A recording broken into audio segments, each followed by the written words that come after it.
কায়েতপাড়া ৩ নং ward BNP অঙ্গ ও সহযোগী সংগঠনের প্রাথমিক সদস্য নবায়ন ও নতুন সদস্য নবায়ন কর্মসূচি শুভ উদ্বোধন। রূপগঞ্জ নারায়ণগঞ্জ প্রতিনিধি। রূপগঞ্জ উপজেলা কায়েতপাড়া ইউনিয়ন ৩ নং ওয়ার্ড কামসাইল ঈদগাহ মাঠে বিএনপি অঙ্গ ও সহযোগী সংগঠন কর্তৃক আয়োজিত প্রাথমিক সদস্য নবায়ন ও নতুন সদস্য নবায়ন কর্মসূচির শুভ উদ্বোধন অনুষ্ঠিত।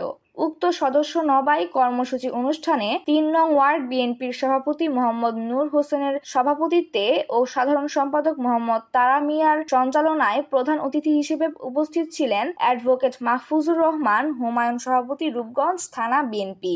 বিশেষ অতিথি হিসেবে উপস্থিত ছিলেন বাসির উদ্দিন বাচ্চু, সাধারণ সম্পাদক রূপগঞ্জ থানা বিএনপি, হাজী সেলিম, সভাপতি কায়েতপাড়া ইউনিয়ন বিএনপি, সাধারণ সম্পাদক গুলজার হোসেন, মোহাম্মদ শাহ আলম পাপ্পু, সাংগঠনিক সম্পাদক কায়েতপাড়া ইউনিয়ন বিএনপি, মোহাম্মদ ইসরাফিল কাজী, সভাপতি ৩ নং ওয়ার্ড যুবদল, মোহাম্মদ সালাউদ্দিন সহ সভাপতি ও ৩ নং ওয়ার্ড বিএনপি, মোহাম্মদ আফাজউদ্দিন সিনিয়র সহ সভাপতি ৩ নং ওয়ার্ড বিএনপি, মোহাম্মদ তাজমল, সাধারণ সম্পাদক ৩ নং ওয়ার্ড যুবদল। পরিশেষে বেগম খালেদা জিয়ার দীর্ঘায়ু ও সুস্বাস্থ্য কামনায় ও প্রয়াত স্বরাষ্ট্রমন্ত্রী আল মতিন চৌধুরীর রুহের মাগফিরাত কামনায় দোয়া ও মোনাজাত করা হয়।